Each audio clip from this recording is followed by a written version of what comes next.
estás todos? Vamos a reiniciar la charla y el diálogo, y ahora pues nos vamos a trasladar hasta Colombia. Tengo pues el gratísimo honor de presentarles a mi querida amiga Liliana Ávila. Ella es colombiana, es abogada senior del Programa de Derechos Humanos y Ambiente de AIDA. Trabaja desde la oficina en Bogotá. Liliana es abogada por la Universidad Externado de Colombia, especialista en Derecho Constitucional, y tiene una maestría en Argumentación Jurídica por la Universidad de Alicante en España. Cuenta con experiencia en Derecho Internacional de Derechos Humanos y Sistemas Internacionales de Protección de Derechos Humanos. Es profesora de Derecho Internacional en la Universidad Externado y ha trabajado como asesora legal en materia de derechos humanos, derecho internacional humanitario y salud pública. Y yo también quiero agregar que pues, nos ha ayudado enormemente en el pastoreo, construcción del caso de la soya transgénica y las comunidades mayas ante el sistema interamericano. Querida Liliana, muchas gracias por estar aquí. La palabra es tuya. Bueno, ¿me escuchan todos bien? Sí, fuerte y claro. Y sí. Pues muchísimas gracias, Javier. Muchísimas gracias, colegas de SEMDA y demás convocantes de este seminario. Para mí, como integrante de la Asociación Interamericana para la Defensa del Ambiente, es un gran honor estar presente en este diálogo y en este intercambio de saberes sobre los estados pluriculturales, los derechos humanos y el patrimonio biocultural de nuestros países. Como abogada colombiana, yo les voy a contar un poco la experiencia de Colombia a partir también de las preguntas orientadoras que van a direccionar y dirigir la exposición de las ponencias. En relación con cómo reconoce Colombia el Estado o cómo se sitúa Colombia ante la biodiversidad, pues quisiera contarles que en Colombia es reconocido como un Estado pluricultural y multilingüe, y su constitución política reconoce actualmente que Colombia es una nación biodiversa y que es deber del Estado proteger esa biodiversidad. También hay en una diapositiva, ustedes ven en esta diapositiva los pueblos indígenas en Colombia. Según el Departamento Administrativo Nacional de Estadística, hay cerca de 1.400.000 indígenas y 87 comunidades reconocidas como pueblos indígenas. Y ahí empezamos con la divergencia para el Estado, para el Ministerio del Interior, que es el que hace los reconocimientos de las comunidades indígenas. Hay 87, para la UNIC, que es la Organización Nacional Indígena de Colombia, que aglutina pues, varias organizaciones indígenas, hay 102. 12 de ellos son reconocidos por las organizaciones indígenas mismas y 2 autorreconocidos como indígenas. Esta presentación inicial de cifras y este contraste que vemos en el reconocimiento oficial y el reconocimiento que hacen los pueblos indígenas nos abre de entrada el debate que existe en relación con el reconocimiento legal y lo que realmente viven y la existencia misma de los indígenas en los pueblos, en los territorios de Colombia. Si pasamos a la otra presentación, BIC, a la otra diapositiva, BIC, la otra.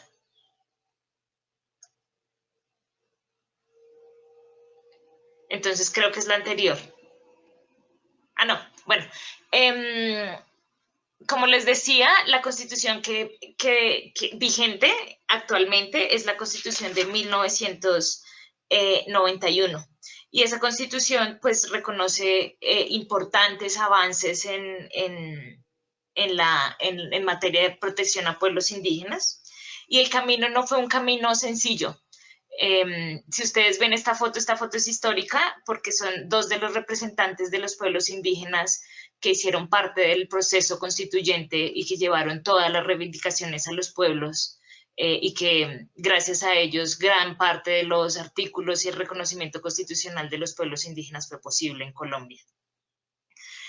Pero pues este camino no fue fácil, les decía, porque antes de esta ley existía y digamos la normativa que reglaba la relación del Estado con los pueblos indígenas. Era una ley muy famosa para los pueblos, siguiente diapositiva, Vic, que es la ley 89 de 1980.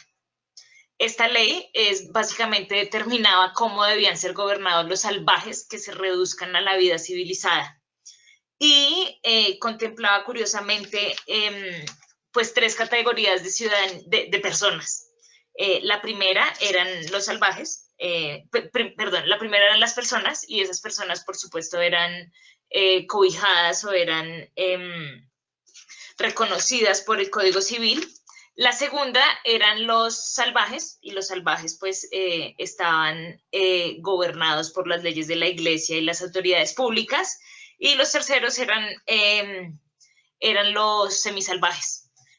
Como ven, esta ley lo que hacía era regular pues todas las relaciones que existían entre pueblos indígenas y Estado antes de la Constitución de 1991.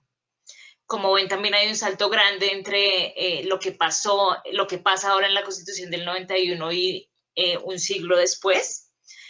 Pero me llama la atención, y esto es muy importante en el camino de entender lo que ha sido la lucha por los reconocimientos de los pueblos indígenas en Colombia, que esta ley fue demandada en el 96 ante la Corte Constitucional y varios de los movimientos indígenas respaldaron la constitucionalidad de la ley, pese a que esta los denominaba salvajes y semisalvajes. Y la razón por la cual muchos la respaldaron fue que existía en ese reglamento de las relaciones entre indígenas y resto de ciudadanos un reconocimiento de la posibilidad de configurar cabildos para autogobernarse, y además la posibilidad de reclamar el respeto por el territorio en las zonas de su resguardo. O sea, lo que había hecho esa ley 89 era justamente definir que allá los salvajes en sus territorios se gobernaban como ellos quisieran, y ese fue el antecedente que posibilitó la conformación de resguardos de autoridades propias en un proceso bastante interesante pues para el movimiento indígena colombiano. Finalmente, pues algunos de esos artículos fueron, por supuesto, reconocidos como inconstitucionales por la ley en razón al lenguaje, pero otros tantos, pues no lo fueron en razón a que, por supuesto, rescataban la posibilidad de que los indígenas pudieran autogobernarse por sus propias leyes en sus territorios, y esa era una reivindicación de autonomía que los indígenas colombianos han respaldado desde siempre. Disculpa, Liliana, una aclaración. Nos preguntan si es de 1980 o de 1890 la ley. De 1800. Entonces, el título de la diapositiva, ¿no? Ley 89 de 1890. Sí. Es de 1890. Yo que puse en la diapositiva acaso. Aparece 1980. Bueno, fue un error. Sí, discúlpenme. Fue una ley, de hecho, del siglo pasado. Y bueno, ese salto, digamos, esa ley de 1890, pues es muy importante justo porque permite situar a los indígenas hace un siglo y a los pueblos indígenas ahora. Y la importancia que tuvo la constituyente del 91 para la reivindicación de estos pueblos, y cómo es sin duda un texto hito en el reconocimiento de pueblos indígenas. De hecho, 2 delegados indígenas fueron de la constituyente, y a partir de la declaración a partir de la Constitución del 91, pues también se profirieron varias normas importantes como la Ley 21 del 91, que fue la forma en que el Estado colombiano introdujo el convenio 169 de la OIT, de los pueblos indígenas y tribales al ordenamiento jurídico colombiano. Pues a partir de la Constitución del 91, de la creación de la Corte Constitucional y de todo el renacer y el reconocimiento político de los pueblos indígenas, pues se lograron importantes avances en materia de reconocimiento de derechos por parte misma de la Corte Constitucional. Para enlistar algunos, existe un reconocimiento constitucional de los pueblos indígenas como sujetos colectivos, más allá de los individuos.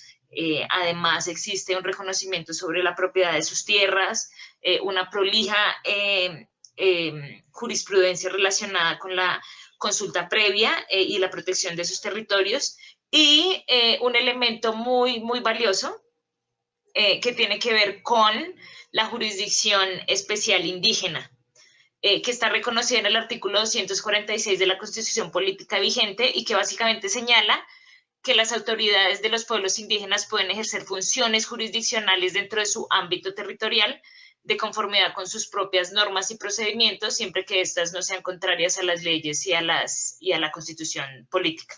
Ahí ha habido pues un importante desarrollo jurisprudencial por parte de la Corte Constitucional, que ha reconocido y que ha ampliado y que ha interpretado esta norma y que ha posibilitado que los pueblos indígenas en sus resguardos y en sus territorios puedan ser autoridades y administren justicia. Esto, por supuesto, tiene un antecedente bastante importante con la ley de la que les hablé hace unos minutos, que permitía a los resguardos también gobernarse bajo sus propias normas. Y esto es muy valioso porque... y ha sido muy valioso porque ha permitido a los pueblos indígenas apropiarse de su condición de indígenas, de su condición de pueblo, que además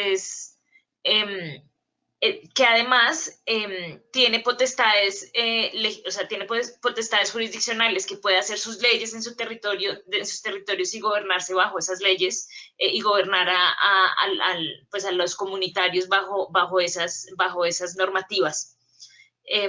Y eso ha sido pues uno de los grandes avances también pues a propósito de la Constitución del 91. Otros avances también muy importantes para enlistar y para sumar a la lista es justo el reconocimiento de los indígenas como actores en el reciente proceso de jurisdicción especial para la paz a propósito de los diálogos de paz y del proceso de negociación con la guerrilla de las FARC y el gobierno nacional, pues los indígenas fueron un actor muy relevante. Estuvieron en los diálogos en La Habana con un pliego de exigencias y además, por ejemplo, la Jurisdicción Especial para la Paz, que es la jurisdicción que se creó para juzgar los crímenes cometidos en marco del conflicto, también tiene una representación de pueblos indígenas y afrodescendientes en Colombia a partir justo de ese reconocimiento de la diversidad colombiana, pero de la necesidad de incluir como autoridades también a los pueblos indígenas. Y este es un proceso muy interesante que está empezando, pero que tiene una pretensión de enseñar mucho a Colombia, pues porque es una jurisdicción que justo se realiza para tratar de superar un conflicto armado por más de 50 décadas, por más de 50 años, más de 5 décadas, pero que además integra a los pueblos indígenas como parte de su jurisdicción y que reconoce que ahí hay un valor por rescatar y por construir y seguir reconstruyendo. Y bueno, para hablar de actores relevantes y procesos importantes, para facilitar y para entender el proceso de reconocimiento de derechos de los pueblos indígenas en Colombia, yo creo que el movimiento indígena colombiano ha sido pues muy importante, y yo quiero traer a este recuerdo un indígena muy importante que se llamó Manuel Quintín Lame.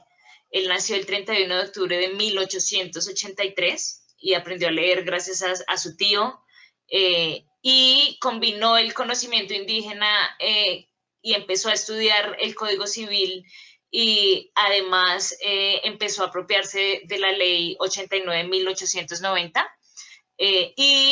Con base en esas reivindicaciones logró pelearse en tribunales y ante autoridades nacionales y digamos del establecimiento, pues el derecho a la posesión de la tierra y también a denunciar injusticias de mayordomos y vaqueros, presentando denuncias ante alcaldes e inspectores basándose en conocimientos adquiridos en libros de leyes. Este es un actor muy clave porque justo toda la lucha por la reivindicación y el movimiento indígena todavía reivindica a Manuel Quintín Lame como uno de sus protagonistas más importantes y como una persona que inspira aún las luchas por supuesto, preservar su autonomía, conservar su condición de pueblos indígenas, pero además también arañar conocimientos de las leyes nacionales y también pelearse derechos en esos escenarios. Además de ese actor, el CRIC, que es el Consejo Regional Indígena del Cauca, el Cauca es un departamento al sur de Colombia, pues han sido muy, muy, muy importantes. El CRIC, solamente para que no te olvides decirme cuando pase la diapositiva. Ay, sí. No, a veces no sé cuál la tengo que mostrar. Y aquí estás bien. ¿Podrías mostrar tu cámara? Sí, claro que sí. Ok, gracias. ¿Ya me ven? Sí, ok. Entonces yo les hablaba de Manuel Quintín Lame, que quizás estaba en la diapositiva anterior. Sí, es él justo el que está con un tabaco en la boca. Pero también les hablaba de otros actores y procesos claves para el avance que tienen que, y les hablaba del CRIC, del Consejo Regional Indígena del Cauca. Este Consejo Regional fue conformado en 1971 y se constituyó como un dinamizador de los procesos de reivindicación y de resistencias que adelantaron los pueblos indígenas colombianos a lo largo de todo el territorio nacional para demandar del Estado colombiano la protección de sus territorios ancestrales, identidades culturales y derechos fundamentales. El CRIG es aglutina uno de los pueblos indígenas más importantes en el departamento, donde hay una presencia amplísima de indígenas, pero además una presencia grande de terratenientes y de población muy conservadora. Entonces la tensión por el uso de la tierra, por la definición de los territorios es muy latente en el Cauca, pero el Cauca también es el corazón sin duda es el corazón y la entraña de la defensa y de la fortaleza del movimiento indígena colombiano. Y el CRIC fue el que inspiró, de hecho, la creación de la ONIC.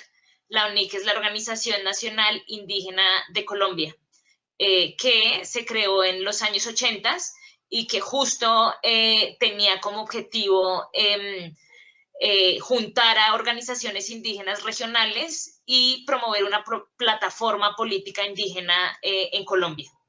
Y el ONIC con el CRIC pues son instituciones muy reconocidas en los diálogos políticos que tienen actualmente los pueblos indígenas y pues por supuesto intentan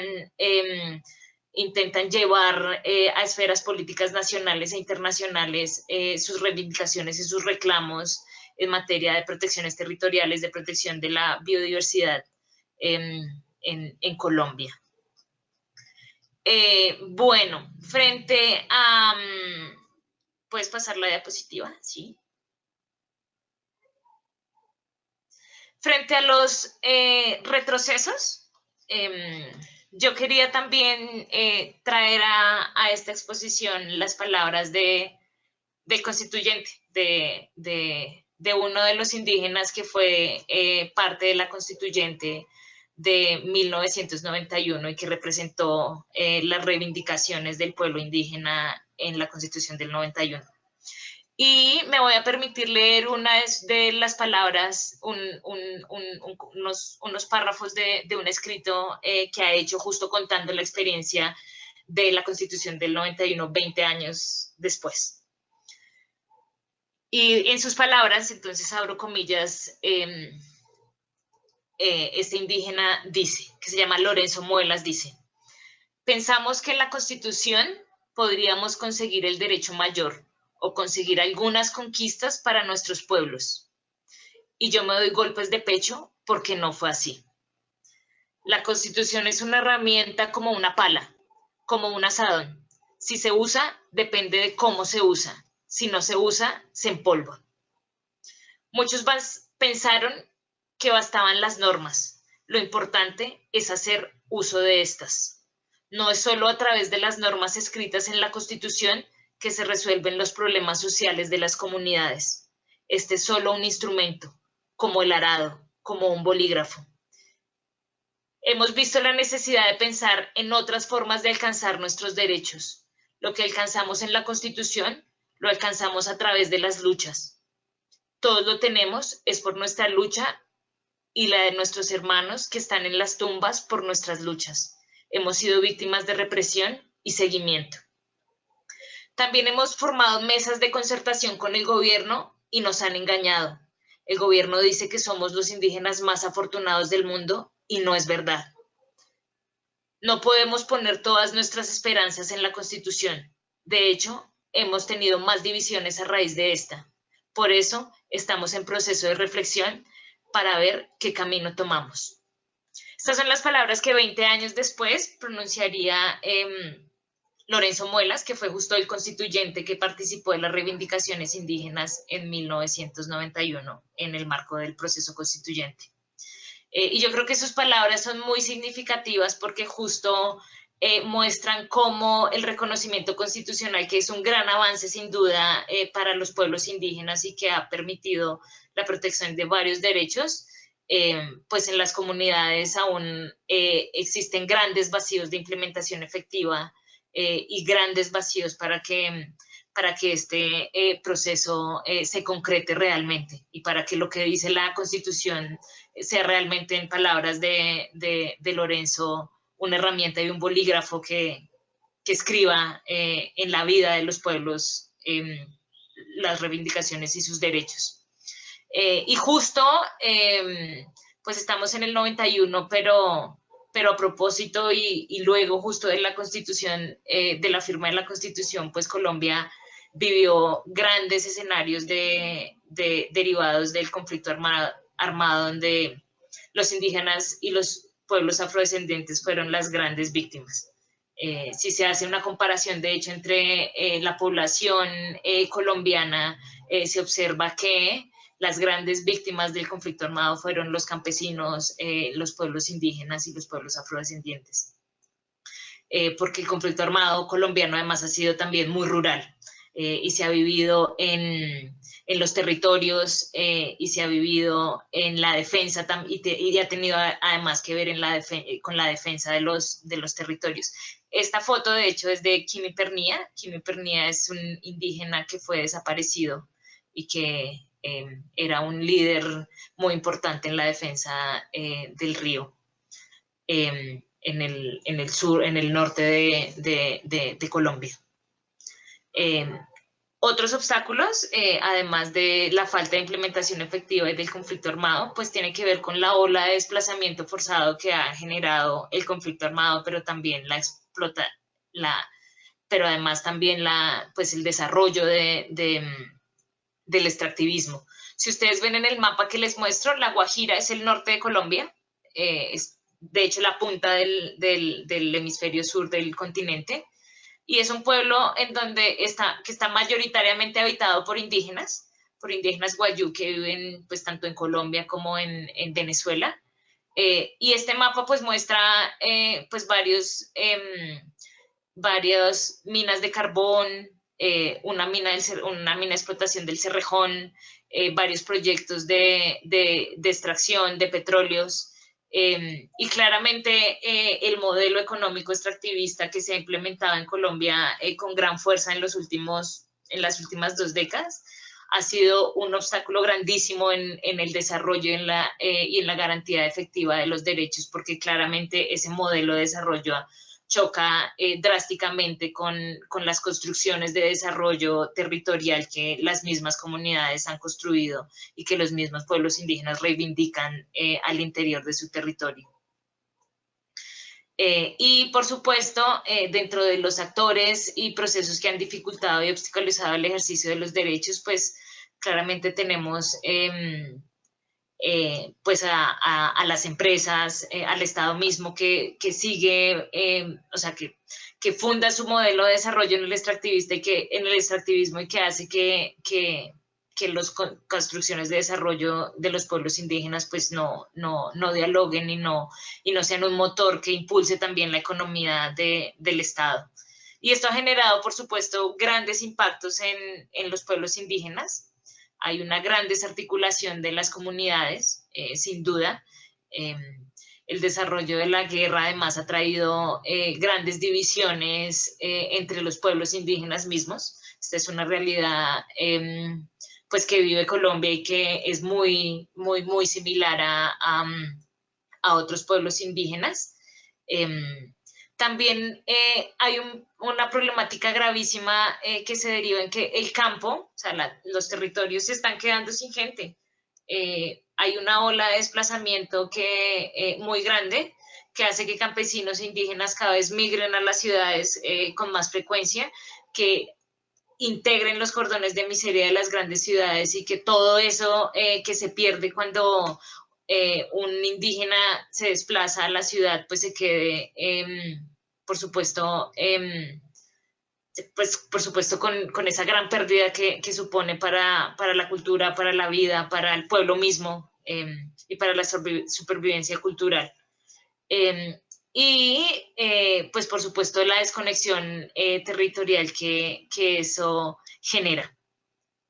Ya para terminar, y para un poco darle esperanza al panorama, el mapa de hecho que les estoy mostrando, si quieres vuelve Vic, se llama el Pacífico colombiano y está conformado por varios departamentos, incluido el Chocó, el Valle del Cauca y Pasto, y varios de los pueblos indígenas, y pues varios territorios colectivos de comunidades afro o varios resguardos indígenas están ahí a lo largo del territorio. Si ustedes ven y hacen un traslape de los mapas, pues varios títulos mineros y varias áreas estratégicas de minería pues se cruzan con territorios indígenas y afrodescendientes, tal como vimos también en la experiencia mexicana. Y eso claramente genera grandes tensiones en los territorios. Pero justo para cerrar mi intervención inicial y para buscar propuestas y caminos hacia un Estado que respete y promueva la diversidad cultural, yo creo que es muy importante rescatar las construcciones que los pueblos han hecho sobre las leyes de origen. En Colombia, los pueblos indígenas, varios, han hecho grandísimos esfuerzos para tratar de traducir y traducirnos en Occidente lo que significa su ley de origen, su derecho mayor. Y ese derecho mayor pues reconoce la biodiversidad, protege las vidas y protege las formas y las culturas ancestrales que estas comunidades han venido construyendo desde milenios. Y creo que es garantizando y posibilitando que los pueblos sigan escribiendo esa historia, que podemos también ayudar y hacer propiciar mecanismos de intercambio para conocer aún más sus leyes de origen, su derecho mayor y su construcción también y la forma en que se relacionan con el territorio, con sus recursos y con las vidas en las que hacen parte de su entorno. Otro mecanismo que yo siento que es muy valioso es el fortalecimiento de la autonomía. O sea, creo que con todas las dificultades que ha tenido la implementación y el desarrollo de la jurisdicción especial indígena en Colombia, se ha sido muy importante que los indígenas sepan que ellos son autoridad en sus territorios y que pueden regirse bajo sus normas culturales y puedan administrar justicia dentro de sus territorios. Pues que existe además un deber del Estado de dialogar con esas formas de hacer justicia y de administrar justicia dentro de los territorios. Y finalmente, yo siento que también estos caminos hacia un Estado que respete la diversidad cultural pasan por hacer reflexiones profundas sobre la energía limpia, porque es justo estos modelos de extracción y de suministro energético los que están generando las grandes afectaciones a los territorios y con ellos las grandes afectaciones a los derechos de los pueblos indígenas en Colombia y en América. Y justo con debates relacionados con detener la expansión de la explotación del carbón, por ejemplo, con promover escenarios de otras formas de energía que realmente sean limpias, con desvirtuar el hecho de que las represas son energía limpia, es que justo podemos avanzar en un modelo de desarrollo y en un modelo energético que dialogue y que respete las otras formas de vida y con ellas la biodiversidad de nuestros pueblos. Yo pues aquí he terminado mi presentación y abro el espacio para preguntas y reitero el agradecimiento enorme por esta oportunidad. Muchas gracias, Lili. La verdad es que es un gusto escucharte. Muy sabrosa exposición. Y iniciamos con la tanda de preguntas. En primer lugar, Liliana Bravo te pregunta si las entidades territoriales indígenas, ETIs, son figuras territoriales equiparables a la Jurisdicción Especial Indígena. ¿Vamos a hacer ronda general o una por una? Si quieres, ahorita vamos una por una porque la estamos escribiendo. Vale. Bueno, voy a contestarle a mi tocaya, creo que se llama Liliana también. Mira, las entidades territoriales indígenas son entidades territoriales como los departamentos, los municipios, y esas, pues sí son diferentes a la jurisdicción especial indígena, o sea, no sé, porque cada pueblo tiene sus propias, su propia circunscripción territorial, pero además sus propias autoridades. Y de hecho hay algunas que por las dinámicas propias de sus territorios no se han constituido como jurisdicción. Ustedes saben que en todo caso la construcción de una jurisdicción especial indígena requiere un diálogo y un proceso de organización propio de los pueblos indígenas para definir sus leyes y sus autoridades. Y hay pueblos pues que están más avanzados en ese proceso que otros. Entonces, para responder tu pregunta, de hecho, no es una respuesta de sí y no. O sea, en algunos lugares sí es posible que esa sinergia se dé y en otros no.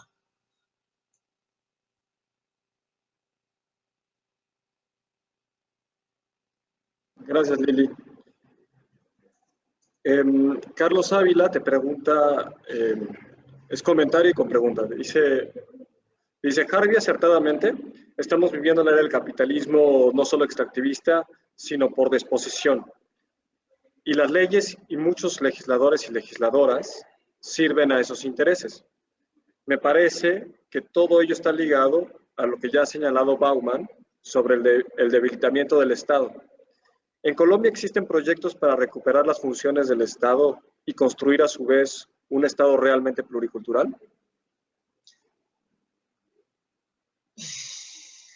Grande pregunta.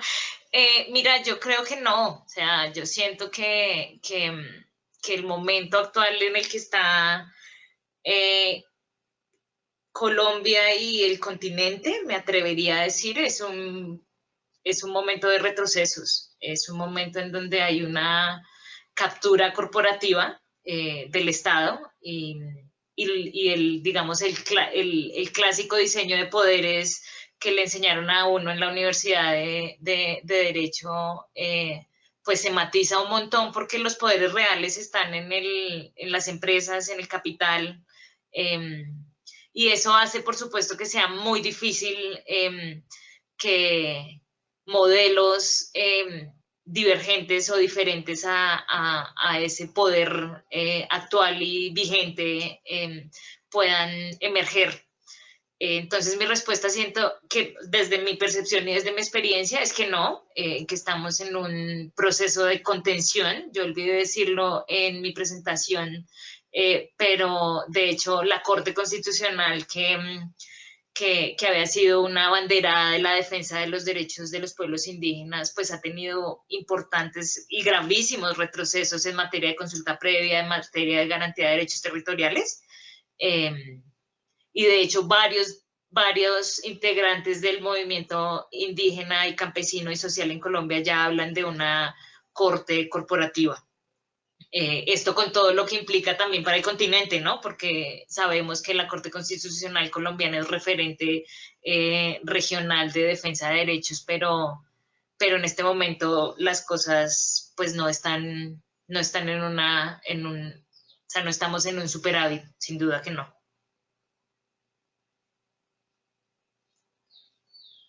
Gracias. Tengo aquí una pregunta de Joatsi Popoca, que pregunta si la lección aprendida con el tema de la sentencia de la Corte Constitucional sobre la ley forestal se aprendió, y cómo es el proceso de construcción de marcos legislativos en Colombia. Pues mira, yo confieso que no estoy muy familiarizada con el proceso de la ley forestal, pero sí pues hay un artículo que puedo pasarles que contempla todo ese debate, pero el procedimiento, o sea, me están preguntando por el procedimiento legislativo, si no estoy mal, Javi, ¿me confirmas el último pedazo de la pregunta del colega? Sí, la idea de la pregunta es que a partir de que la Corte tira la ley forestal por considerarla inconstitucional, toda vez que no se garantizó el derecho a la consulta en una medida legislativa, si a partir de eso el Congreso colombiano construye y cómo construye marcos legislativos. Pues bueno, Colombia tiene un importante reconocimiento del derecho a la consulta previa, y supone que todo el procedimiento legislativo en asuntos que afecten a los indígenas debe ser consultado. Y eso pues sí ha posibilitado grandes, o sea, que leyes, de hecho, como la ley forestal y otras leyes de desarrollos de proyectos, pues, y otros proyectos y otros estudios de impacto ambiental, de hecho, pues básicamente se desarticulen y se declaren nulos porque no hubo consulta previa. En términos generales, eso avanza y avanza de manera más o menos importante y más o menos respetuosa. Pero existe un problema en la aplicación derivado a definir las autoridades con las que se consulta, o sea, con las que se realiza la consulta, y las formas mismas en las que se realiza la consulta. O sea, ese marco jurisprudencial y legal de Colombia aplicado en la práctica, pues lo que permite ver es que las autoridades encargadas de hacer consulta no consultan a los pueblos indígenas y a las autoridades legalmente reconocidas. Hemos visto además casos en donde las empresas promueven vocerías y autoridades paralelas, y son con estas con las que terminan negociando y haciendo procesos de consulta, o consultas que en el papel cumplen con todas con los términos legales, pero que realmente son procesos falaces en el sentido mismo de, pues, que reconocen el derecho a la consulta previa. Entonces, siento que en la práctica este reconocimiento de consulta previa pues no tiene los avances y no tiene los desarrollos que garanticen realmente los pueblos indígenas. O sea, de hecho, por el contrario, muchos de los pueblos han reconocido que es un problema que es un derecho que genera muchos obstáculos, porque justo los pone a hablar solo de consulta previa y los mete en dinámicas territoriales en donde solo están hablando de consulta previa, y eso les genera muchos conflictos al interior de sus comunidades. Desde ahí estamos acompañando un proceso de los 4 pueblos indígenas de la Sierra Nevada de Santa Marta, en donde ellos han dicho, necesitamos hablar desde nuestra ley de origen y desde nuestro plan de ordenamiento territorial, y vamos a consultar eso con ustedes. O sea, no queremos que vengan a consultarnos cada norma y cada ley, porque estaban ellos metidos en casi 15 procesos de consulta previa. Y eso, por supuesto, para una comunidad, pues es supremamente desarticulador. Entonces, para contestar tu pregunta, yo siento que a pesar de los avances hay grandes retrocesos en la aplicación, y también hay como muchas voces que hacen que se considere la consulta previa no como un derecho, sino como un obstáculo para promover y desarrollar actividades que traen a su vez pues, desarrollo para el país.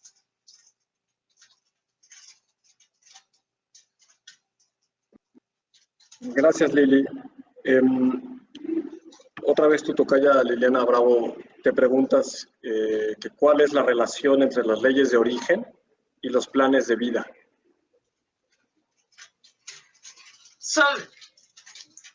O sea, depende de cada pueblo,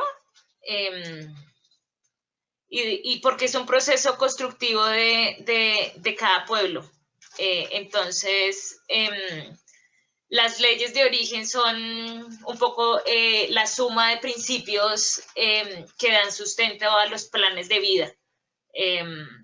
Un poco en términos un poco más legales, una cosa sería como los principios y otras las normas que desarrollan esos principios.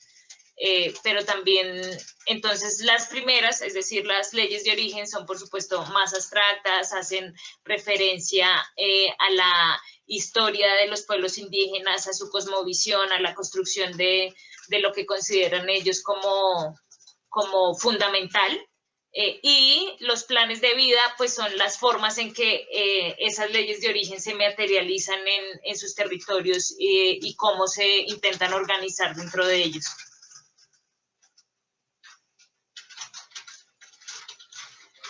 Gracias, Lili.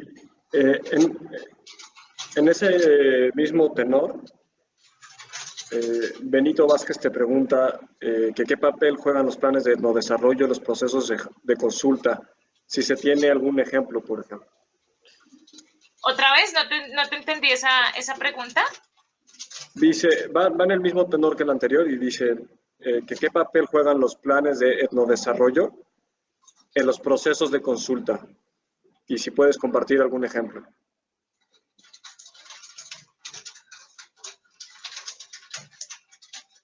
Bueno, los planes o sea, de hecho no se habla de planes, o sea, hay planes de vida de las comunidades y de los pueblos indígenas, y hay planes de desarrollo, que son los planes que, por supuesto, hace el gobierno nacional y que aterriza con sus autoridades administrativas y políticas en los territorios.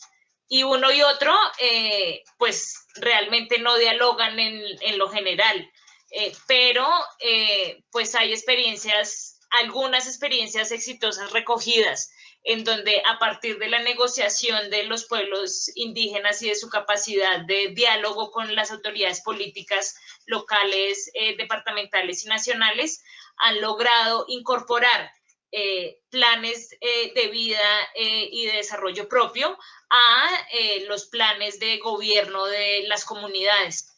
Sobre todo, por ejemplo, en el Chocó, en la zona del Pacífico, varias comunidades han logrado, por ejemplo, que los profesores, gracias también a una ley de etnoeducación que profirió el gobierno nacional en consulta con los pueblos indígenas, pues que sus profesores sean los propios de la comunidad y la enseñanza además sea una enseñanza pues culturalmente pues como que reconozca la diversidad. Y hay otros ejemplos también relacionados con el uso de la tierra, con el plan de ordenamiento territorial local, que incorpora pues actividades de desarrollo motivadas en la preservación y en la expansión y en el desarrollo de algunos escenarios de derecho territorial, sobre todo en el Cauca. Entonces, un poco para sintetizar la pregunta, los planes de vida son ejercicios de negociación política que hacen los pueblos indígenas a partir de sus procesos organizativos. Los planes de desarrollo son pues, los formales que hace el Estado, y entre uno y otro hay experiencias donde hay diálogos, inclusión y reconocimiento de esos. Y además, también hay un sistema de regalías y las entidades territoriales, que son además también pueblos indígenas, tienen derecho a administrar esas regalías. Entonces, en lugares en donde hay extracción y en donde entonces salen regalías, se producen regalías por esa explotación de recursos, pues es posible que autoridades indígenas también y entidades territoriales indígenas puedan hacer uso de esos recursos para el desarrollo territorial.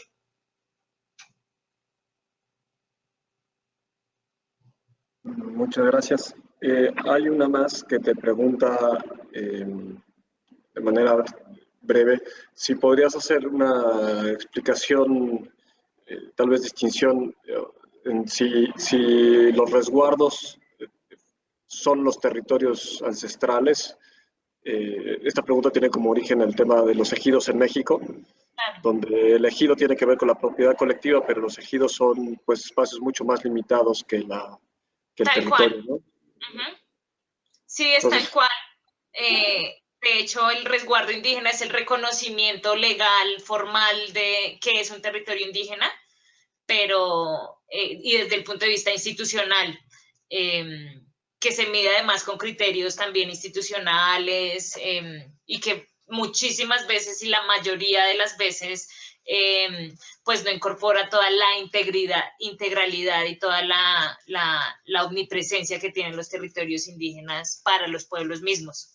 De hecho, en pueblos indígenas del norte de Colombia, como los de la Sierra Nevada, hay una gran discusión relacionada con la línea negra, y es justo todos esos sitios que no son reconocidos como resguardo legalmente, pero que hacen parte de todo el sistema de cosmovisión de los pueblos, donde están sitios sagrados y donde, por supuesto, son lugares y son espacios vitales para la construcción la construcción y la historia de las comunidades. Pero siento que es exactamente la misma situación que en México, o sea, como que el concepto de resguardo es un concepto muy legal, si se quiere, que no abarca toda la comprensión de lo que es territorio, como lo conciben los pueblos mismos. Y también ahí hay una pelea grande pues primero por titulación, por supuesto, del resguardo, pero además también por ampliación del resguardo y también por reconocimiento de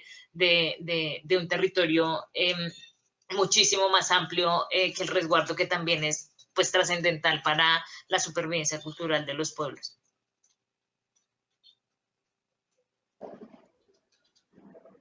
Pues muy bien, muchísimas gracias, Lili. Cerramos esta charla ahora contigo. Te agradecemos de corazón y por tanto ahora dejo la palabra a Giselle para pasar con